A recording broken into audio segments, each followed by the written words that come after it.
अस्सलामुअलैकुम, नमस्कार, आदाब। मैं हूं आपका दोस्त निहाल अख्तर पयामी और आप देखना शुरू कर चुके हैं आपका अपना चैनल, आपका प्यारा चैनल गांव मोहल्ला।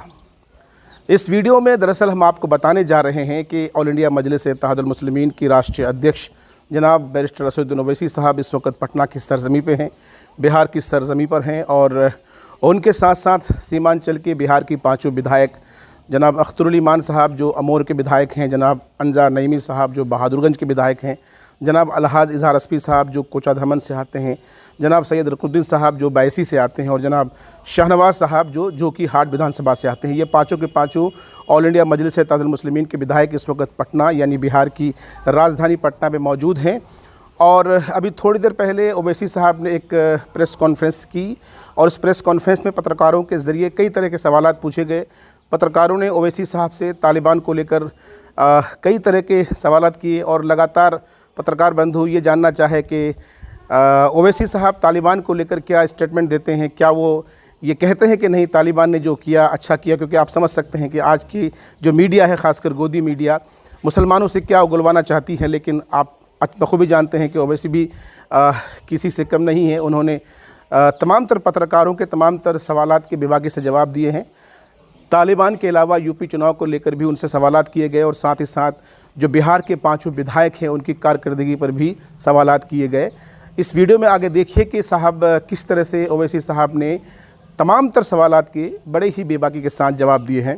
मुलाजा फरमाइए। आप लोगों को कुछ पूछना है तो अख्तर भाई तो पूरा बोल नहीं सर पूरा बोल दिया अख्तर। पार्टी को सीमांचल तक ही महदूद क्यों रखा है आपने?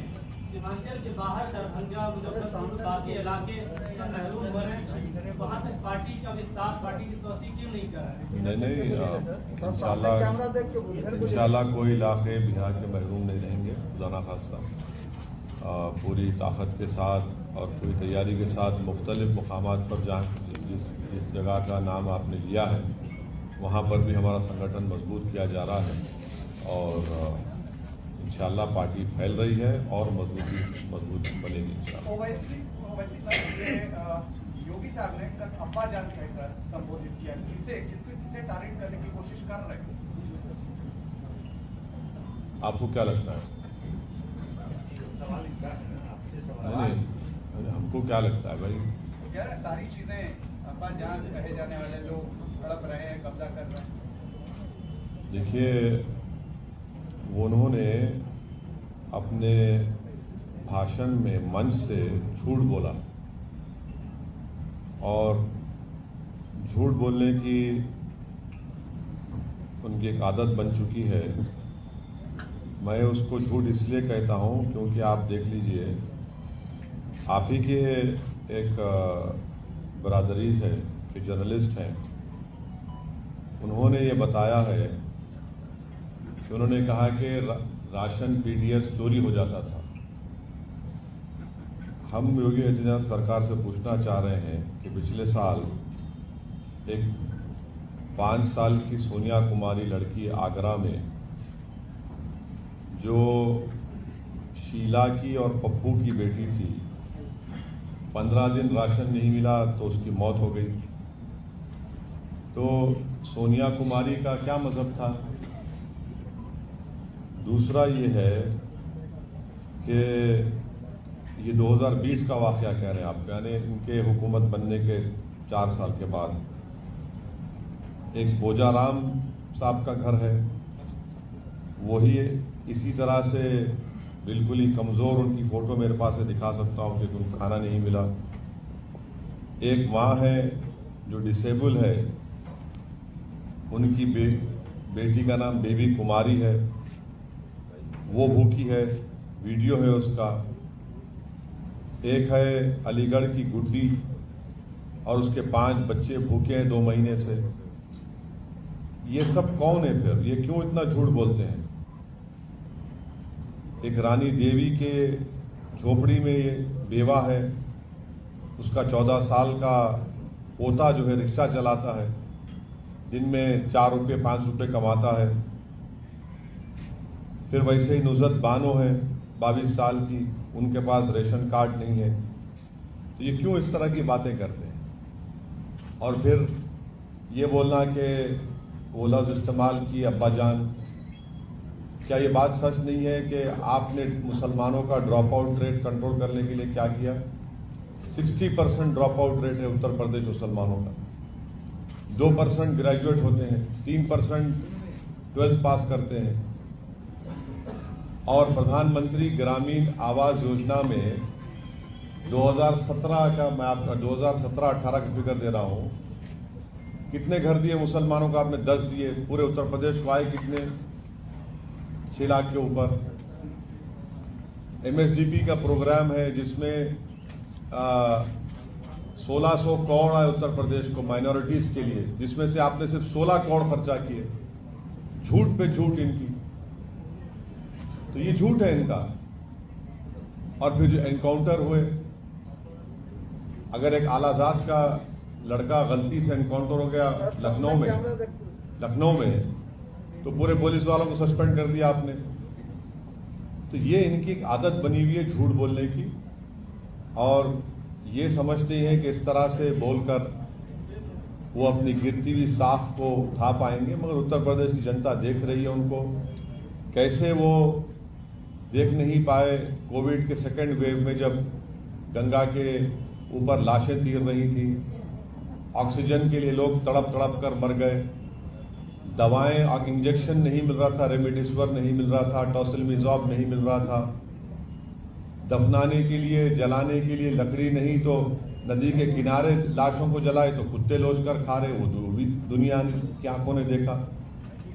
तो इस पर इनकी कोई तवज्जो नहीं है। जिस तरह 17 में कब्रस्तान शमशान की बात शुरू हुई थी, अब इस तरह से दोबारा कर रहे हैं। सबका साथ सबके विकास के तो मैंने आपको करते हैं, मैंने आपको पूरा डेटा दे दिया, तो उसमें आपके दूसरे सवाल का भी जवाब है। भाजपा के एक सेकंड पश्चिमी और पूर्वी यूपी में डिफरेंशिएट करते हुए योगी आदित्यनाथ ने सोमवार को एक बयान दिया जिसमें उन्होंने कहा कि पश्चिमी यूपी में ना तो लड़कियां सुरक्षित थी, ना ही भैंस और बैल। मैडम एक बात सुनिए, क्या एक सांस में आप लड़की को और भैंस को बोलेंगे? ये महिलाओं से मोहब्बत है आपकी कि एक ही सांस में मुख्यमंत्री बोलेगा कि लड़की और भैंस और बैल? इंसान को इंसान के तौर पर देखो ना आप। ये इनकी मानसिकता है, इनका माइंडसेट है, ये इनका माइंडसेट है। अब माइक छोड़िए, हमारी आवाज अच्छी है। हाँ। तो ये क्या एक ही सांस में कह रहे हैं महिला और बैल और भैंस? क्या बात है ये? एक मुख्यमंत्री रहकर आपको इस तरह की जबान इस्तेमाल करेंगे आप? ये आप लोगों की महिलाओं के लिए ये इज्जत है आपकी? बिल्कुल गलत है। इसको हम इनके इस तरह के बयान को बिल्कुल हम कंडेम करते हैं। हरिभूषण बचौल हैं जो बीजेपी के विधायक हैं, कहाँ वो के? कहते हैं कि आप जिन्ना का दूसरा रूप कहाँ के हैं वो? बिहार के हैं, मधुबनी से हैं, इसलिए के विधायक। अच्छा, अब वो अडवाणी जाकर क्या लिखे थे जिन्ना की खबर पे? असदुद्दीन ओवैसी का नाम लिख कर आए थे। क्या लिखे थे जिन्ना की खबर पर जाकर? पढ़ के सुनाए आपको हम। उनको, ये लोग जाहिल लोग हैं, पढ़ते नहीं है। अडवाणी ने जाकर जिन्ना की तारीफ कर दी। हम यहां पर हैं तो जिन्ना के पैगाम को रिजेक्ट किए, टू नेशन थियरी को रिजेक्ट किए, तो यहां पर है। तो इनको हर आदमी इनको वही लगता है जो माइनॉरिटी एम्पावरमेंट की बात करता है, तो इनको वही लगता है, बस वही पुराना कैसे चलाते हैं। आपको उन्होंने कहा कि आप तालिबानी सोच के हैं और आपको अफगानिस्तान चला जाना चाहिए। आपकी पार्टी यूपी में भी चुनाव लड़ी। आपने देखा था कौन, जब एयरक्राफ्ट हाईजैक हुआ था तो कौन मुल्ला उमर को लाके छोड़ा? वैसे ही लाके छोड़ा वो नहीं। एक मिनट नहीं, वो जो कौन लेकर गया था यहाँ से टेररिस्ट को, कौन लेकर गए थे? ले जाकर प्लेन में ले जाकर तालिबान के पास ले जाकर छोड़कर आए। अच्छा, दूसरी बात, भारत की जमीन पर हमारे एम्बेसडर ने वो कौन सा उनका तालिबान का लीडर, नाम भी नहीं आ रहा, उनसे मुलाकात की, तो क्या आपने क्या कबाब खिलाया उनको? हाँ, नहीं, बिरादर नहीं है, दूसरा है वो। तीसरी बात यह है कि हम डिमांड कर रहे नरेंद्र मोदी से, अगर नरेंद्र मोदी की सरकार में दम है तो वो तालिबान को टेररिस्ट घोषित करे, अनलॉफुल एक्टिविटीज प्रिवेंशन एक्ट में उनको शामिल करे और ये साफ देश को बता दे नरेंद्र मोदी की सरकार के भारत यूनाइटेड नेशन की सैंक्शन कमेटी का चेयरमैन है और भारत ये तमाम तालिबान के 100 लीडर्स को डीलिस्ट नहीं करेगा डीलिस्ट, इनको एश्योरेंस दे मुल्क को। और आपने वाजपेयी जी की सरकार, मनमोहन सिंह की सरकार और नरेंद्र मोदी की साढ़े छह साल सरकार, भारत के 35,000 करोड़ रुपए खर्चा किए गए अफगानिस्तान में, फिर ये कैसे आ गया? ये कौन जिम्मेदार है इसका? आप बताइए ना इन चीजों को, आप नहीं बताते। आप कह रहे हैं कि अगर प्रधानमंत्री मोदी में दम हो तो वो तालिबान को टेररिस्ट, सुनिए हम क्या, हम सुनिए आपको तकलीफ हो रही, सुनिए, तालिबान को वो टेररिस्ट घोषित करेंगे। आप हमसे सवाल कर रहे हैं ना, आप घोषित करिए ना, यूएपीए में लाइए, यूनाइटेड नेशन की सैंक्शन कमेटी में ये तमाम के तमाम लोग टेररिस्ट उनको डिक्लेयर कर दिया गया है। वो हक्कानी नेटवर्क कौन है जिसने भारत के डिप्लोमेट को मार दिया था अफगानिस्तान में, काबुल में? वो उनका अभी मिनिस्टर बना हुआ है। तो आपको कौन रोक रहा है? आप सत्ता में है ना, तो हमारा मुतालबा सरकार से, आपको गवर्नमेंट में आप करिए ना, क्यों नहीं करते आप तालिबान को क्या मानते हैं? क्यों आप ये सवाल हमसे क्यों कर रहे हैं? क्या मानते हैं? हमको क्या करना है तालिबान से? आपने मांग किया है ना, तो आप तो हम को क्या मानते हैं? हम देखिए, आतंकवादी मानते हैं? सरकार से हम पूछ रहे हैं, हमारी सरकार से हम पूछ रहे हैं कि आप उनको, यूनाइटेड नेशन ने उनको तो आतंकवादी कह दिया, उनके लीडर्स को। आपने अब तक उनको यूएपीए में लिस्ट में क्यों नहीं डाला फिर? और ये इनके जो ये रिकॉर्डिंग कंपनी के जूक बॉक्स हैं, बक बक बक बक करते रहते हैं, बकवास। अरे तुम्हारी सरकार को बोलो ना जाके। लेकिन तालिबान को आप क्या मानते हैं? अपना स्टेटमेंट क्या तालिबान को क्या मानते सरकार से सवाल हैं? कर रहे हैं हम, तो आपकी प्रेस कॉन्फ्रेंस अरे आपने हमसे पूछा कि किसी बीजेपी के नेता ने तालिबान के बारे में हमसे ये कहा है हमारे बारे में। अरे भाई, क्या हर मुसलमान इनको तालिबान नजर आता है क्या? आपकी राय क्या है? ओवैसी साहब को क्या नजर आता है? ओवैसी साहब को तालिबान क्या नजर आता है? अरे आप लोग इस तरह से जर्नलिस्ट लिंचिंग नहीं करते, सवालात करिए, एक के बाद एक करिए। हम बैठे हैं ना, भागता रहे। सवाल एक ही है, सबका सवाल एक ही है।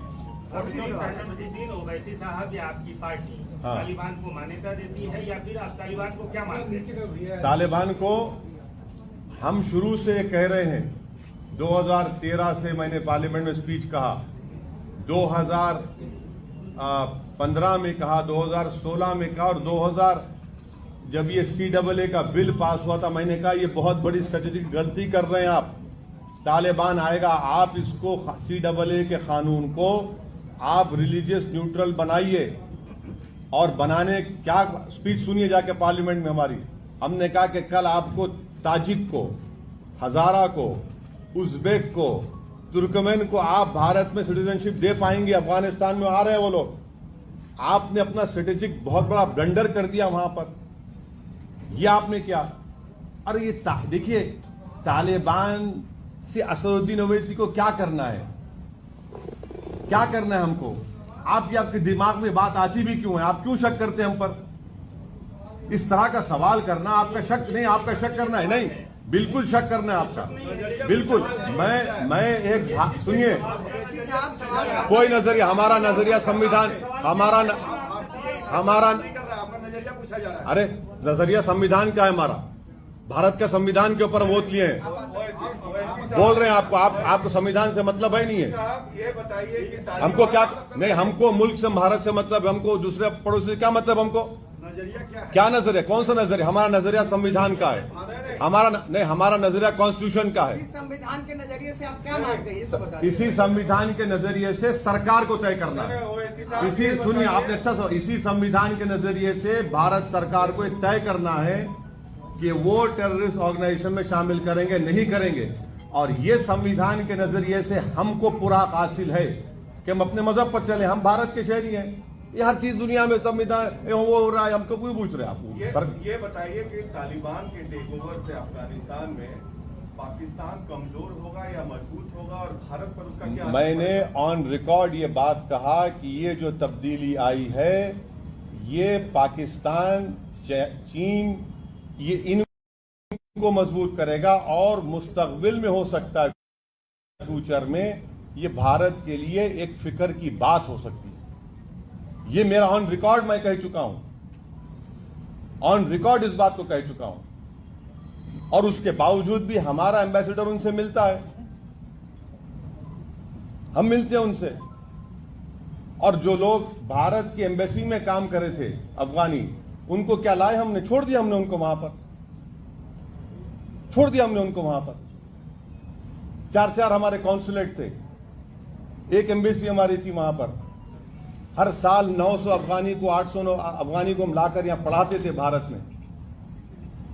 16,000 अफगानियों को हमने तालीम दिलाई, पढ़ाया, लिखाया, काबिल बनाया। अब क्या पोजीशन है हमारा बताइए वहां पर?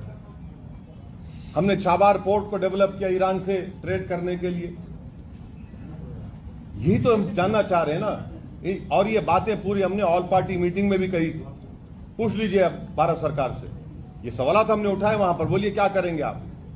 क्या आप इनको टेररिस्ट लिस्ट में डालेंगे? क्या आप इनको यूएन सैंक्शन कमेटी में आप डिलिस्ट करेंगे या टेररिस्ट रखेंगे? और रखते हैं तो फिर क्या आप यूएपीए में उनको शामिल करेंगे? और अगर नहीं करते तो अपने बीजेपी के लोग जो बकवास कर उनको रुकाइए। यहां पर यह सवाल उठता है ना, तो सरकार से हर आदमी जाके बोल रहा है, जो इनके खिलाफ है उसको खड़े होकर शुरू हो जाते हैं।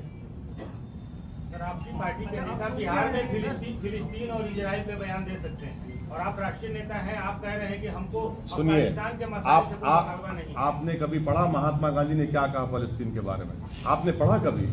नहीं, सुनिए। अच्छा, अरे जवाब, अरे भाई आपको इतना दर्द क्यों रहा है पेट में? सुन तो लीजिए ना, सवाल आपका बहस करना चाहे तो आ जाइए, डिबेट कर लेते हैं। आप जर्नलिस्ट से सवाल किए ना, जवाब सुनिए नेताओं को पेट में दर्द ना। हमको नहीं होता है, हमको नहीं होता है, हमको नहीं होता। हम बहुत मोटी चमड़ी के हैं, आपको होता है। सुनिए, सवाल करिए, जवाब भी सुनिए। नेताओं का काम जवाब देना है और आपका काम सुनना है, पत्रकारों का बहस से करना नहीं है। यूनाइटेड नेशन के रेजोल्यूशन है फलस्तीन के ऊपर कि इजराइल काबिज है, वहां पर है ही नहीं है। यूनाइटेड नेशन का भारत हमेशा से फलस्तीन को तायद किया नहीं किया, इसमें उसमें फर्क है ही नहीं है। हमने तायद की फलस्तीन की, हमेशा हमारा मौक़िफ़ रहा कि फलस्तीन का एक आज़ाद मुल्क बनना चाहिए। मस्जिद अक्सा बैतुल मुक़द्दस वहां पर है, इसका एक हिस्टोरिकल है, आप देखते नहीं आप लोग।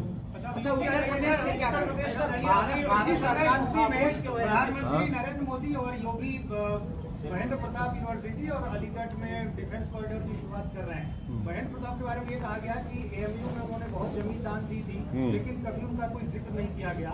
ठीक, एएमयू के यदि आसपास ये बन रहा है तो इसको आप कैसे देखते हैं? नहीं, गलत बात है। महेंद्र प्रताप साहब का तस्वीर भी है, उनकी इज्जत की निगाहों से वहां पे देखा जाता है और उनकी बड़ी कदर की जाती है। वो तो उस जमाने में मुस्लिम उलेमाओं के साथ जाकर एक हुकूमत भी बनाए थे, तो ये बात गलत है। उनकी बड़ी इज्जत की जाती है, कोई बात नहीं। आप लोग चुनाव लड़ रहे हैं यूपी में, तय हो गया किसके साथ स्ट्रेटेजी है यूपी का? चुनाव तो लड़ेंगे ना, बिल्कुल लड़ेंगे। कितनी सीटों पे? 100 वाली बात है? हम तो 100, हमारे शौकत साहब सदर ने कहा कि 100 सीटों पर हम लोग तैयारी करें लड़ने की। मुख्तार साहब को टिकट देंगे? क्या टिकट मिलेगा? नहीं मालूम, अभी तो मुझे नहीं मालूम, उस बारे में तो नहीं मालूम। आपकी पार्टी के किसी नेता ने कहा कि उनको हाँ, हमने ये कहा कि अगर उनको टिकट हम देने तैयार हैं, अब उनसे बातचीत नहीं हुई हमारी। टिकट देंगे बाहुबलियों को आपकी पार्टी जगह दे रही है, ऐसा आरोप लगेगा आपके? प्रज्ञा ठाकुर दूध की दुली की है, क्या बात है? 37% एमएलए बीजेपी के, इनके क्रिमिनल चार्जेस हैं यूपी में। हाँ, जेडीयू इतने एमपी है, कितनों पर केस है बताइए? ये सब क्या है? लोकप्रिय नेता है पूरे ये। अभी उसी धारा में चलेंगे ना? अरे जब आपके लिए अच्छा है तो मुझे भी अच्छा होना चाहिए ना। आप वोट नहीं, दाग आपको हमारे नजर आते ना, दूसरों के दाग आपको दूध की तरह नजर नहीं आते। आपको तो वो तो आपको दिखता है कि वो जख्म है, नजर आता है वो। ओवैसी साहब अभी आपने कहा फ्रीडम फाइटर नजर आते होंगे। हाँ, अतीक अहमद साहब नहीं आपको प्रज्ञा आपको फ्रीडम फाइटर नजर आती होगी ना? नहीं आपको नजर आती होगी नहीं। ये गलत बात है। उनके ऊपर चार्जेस हैं, कोर्ट ने प्रूव नहीं किया उसको, और इलेक्शन कमीशन उनको इजाजत देता लड़ने की। अगर आप फ्रीडम फाइटर की बात करें तो फिर चलिए सबकी बात करिए, कौन रोक रहा है आपको? अतीक अहमद फ्रीडम फाइटर हैं। अतीक अहमद भारत के शहरी हैं और लीगली वो इलेक्शन लड़ सकते हैं। उन पर क्रिमिनल केसेस हैं और अभी तक वो इलेक्शन लड़ सकते हैं, लड़ेंगे। क्यों बात है? आप लड़ा रहे हो? बिल्कुल लड़ाएंगे। मुख्तार भी आ रहे हैं। नहीं वो बात अभी नहीं, जब होंगे बताएंगे आप। अभी आपने कहा महिलाओं के सम्मान की बात करी, आपने कहा कि भैंस और महिला को एक साथ नहीं देखा जा सकता, सुरक्षा बोला गया ना, मुख्यमंत्री ने बोला उसको। इसी से एक सवाल है सर रिलेटेड कि दिल्ली में एक मामला आया है रियाजुद्दीन, जिसने 9 साल पहले तलाक दे दिया और फिर अब वो 9 साल बाद अपनी वाइफ के पास आता है और कहता है हलाला के जरिए तुम मुझसे फिर दोबारा निकाह करो। अब इस पर आप क्या कहेंगे? ये कैसा सम्मान है महिलाओं का? केस बुक करिए उसके ऊपर। क्या आपको मालूम भारत में कितने चाइल्ड मैरिज होते हैं? उसमें मुसलमान कितने हैं? बोले आपको हम कितने चाइल्ड मैरिज होते हैं बताएं आपको। आपको मालूम 33 लाख महिलाएं शादी होकर अपने शौहर के साथ नहीं, उसमें कितने महिला मुसलमान हैं बताइए। एक इश्यू उठाकर आप लोग कब तक ऐसा करेंगे? छोड़िए ना, अरे छोड़िए ना, छोड़िए। अरे उसमें केस बुक करिए। क्या पार्टी का हो गया? हमारे कहाँ पार्टी का हो गया? कौन बोले पार्टी का है? अरे का इंडिविजुअल केस का आप क्या वो सुन भड़क नहीं रहे हैं, आपको सच्चाई बयान कर रहे हैं। आपको बोल रहे हैं कि बताइए चाइल्ड मैरिज कितने होती हैं, कितने मुसलमान होती बताइए। कितने 33 लाख अगर शादीशुदा औरतें जो अपने शौहरों के साथ नहीं है, कितने मुसलमान है उसे बताइए। हलाला जायज? हलाला जायज है? हलाला गैर कानूनी है। हलाला गैर कानूनी है। कहाँ होता है हलाला बताइए आप? हलाला कहाँ होता है बताइए आप? ये आपके जो बताइए कहाँ होता साहब है वो तो अरे होता कहाँ है बताइए? सब बेकार है। ये बता ओवैसी साहब हाल ही में आपने एक ट्वीट किया था, कहा था कि मौका मिला तो अलायंस करेंगे किससे सपा से। वो बात करेंगे तो हम सबसे बात करने तैयार है। सपा हो, बीएसपी हो, बात करेंगे। बात करें तो बात पर करें। आरोप ये लगता है कि आप बीजेपी के गोलकीपर हैं और सेकुलरिज्म के मतलब कम से कम आप तो नहीं करना चाहिए ना सवाल। बिहार में 2 कम से कम तो आप तो नहीं करना चाहिए ना सवाल। ओवैसी साहब कम से कम आप तो नहीं करना चाहिए। यहाँ क्या हुआ? हमारी वजह से बनी। आप लोग तो चश्मदीद गवाह है ना बिहार में। हमारी वजह से बनी सरकार। आरोप लगता है कि अरे आप आरोप देखिए, आरोप छोड़ दीजिए, मगर आप तो यहाँ के एक जिम्मेदार जर्नलिस्ट हैं। आपने तो देखा ना सब चीज यहाँ पर। कहाँ कैसे जीती बीजेपी यहाँ पर? किसको 60 सीट मिले? कौन हार गया? ये सब चीजें, ये तो इल्जाम लगते रहता है भाई, उसको कोई फिक्र की बात। वैसे जी हाल ही में आपने कहा था कि चोर दरबारी से बिहार में एनआरसी लागू करना चाहती है सरकार, ये ऐसा क्यों किया गया? देखिए, ये जो हाई कोर्ट का जो अभी जजमेंट ऑर्डर आया है, उस हाई कोर्ट के ऑर्डर में पहले तो नीतीश कुमार सरकार को उस हाई कोर्ट को जाकर बताना चाहिए था कि जिस तरह से पेश किया जा रहा है मसला, वो मसला नहीं है। कितने 38 फॉरेनर्स हैं यहाँ पर बिहार में, पूरे के पूरे नेपाल के हैं।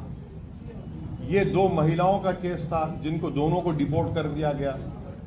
और फिर हाई कोर्ट के हम इस बात से हमको बड़ी तकलीफ हुई है कि वो सीमांचल को क्यों टारगेट कर रहे हैं। सीमांचल का नाम आ रहा है, आप डिटेंशन सेंटर बना रहे हैं। हम तो उम्मीद कर रहे थे कि यहाँ की गवर्नमेंट हाई कोर्ट को जाकर क्लैरिटी के साथ बताती कि इस तरह का कोई मसला नहीं है। अच्छा, हाई कोर्ट ने कहा कि सीमांचल का बॉर्डर पोरस है, तो फिर सीवान कहां पर आ गया? बांग्लादेश का बॉर्डर सीवान को कहां लगता है बताइए? कहां लगता है वो?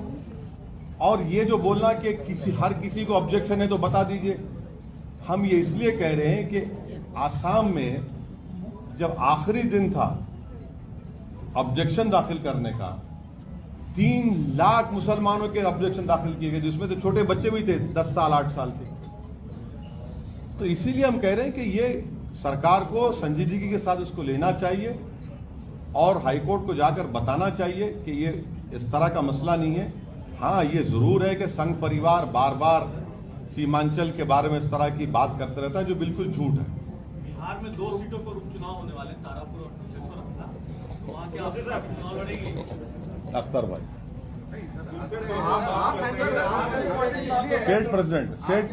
स्टेट प्रेसिडेंट की मौजूदगी में कैसे बोलूंगा? तो स्टेट प्रेसिडेंट तय करेंगे। नहीं ठीक है, वो हम लोग देख रहे हैं, अभी उस पर गौर कर रहे हैं, कोई फैसला नहीं लिया गया है अभी बस हो गया। जाहिर है कि पार्टी कोई जायजा लेगी मुकामी सतह पर, स्थानीय हमारे संगठन का सारा कुछ हम लोग हालचाल जान रहे हैं, उसके बाद फैसला करेंगे उसको।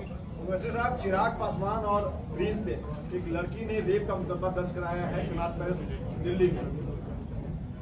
मुझे नहीं मालूम इस बारे में। 17 तारीख को पीएम मोदी का जन्मदिन है, सब लोग जश्न मनाएंगे, बीजेपी वाले लोग, जेडीयू वाले भी कुछ कर रहे हैं, आप लोग कुछ करेंगे क्या? चलिए, आपको केक का टुकड़ा मिला तो खा लीजिए आप।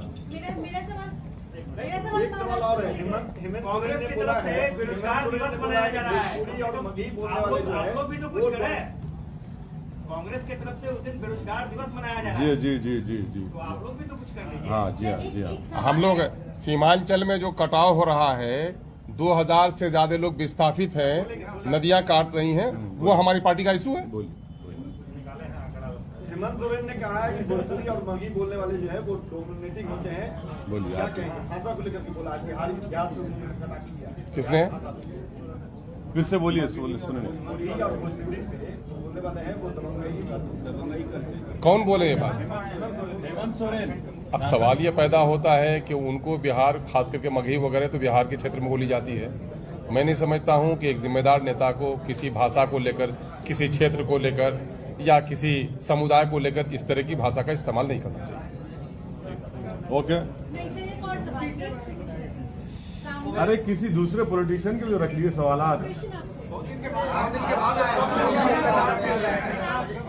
सामना के संपादकीय में जो साकिना का रेप मामला है, उसमें शिवसेना ने उत्तर भारतीयों को दोषी ठहराया। पहली चीज। दूसरी चीज, उद्धव सरकार ने बैठक में कहा है कि महाराष्ट्र में अलग अलग प्रांत से जो लोग आए उनका रजिस्ट्रेशन रखा जाए।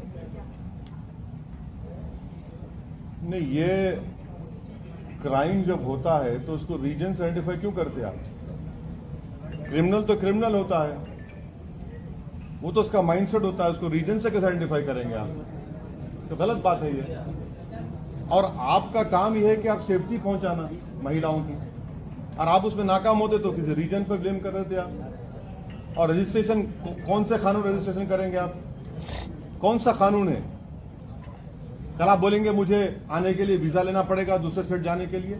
शिवसेना यूपी में चुनाव भी लड़ रही है, दूसरी तरफ उत्तर भारतीयों को वो देखिए, चुनाव कोई भी लड़ सकता है, मगर ये भारतीयों को दोषी ठहराते हुए बिल्कुल नहीं, ये देखिए, नुकसान फायदा तो जनता तय करेगी, मगर इनका ये अगर ये कमेंट है सामना में, ये बिल्कुल गलत है।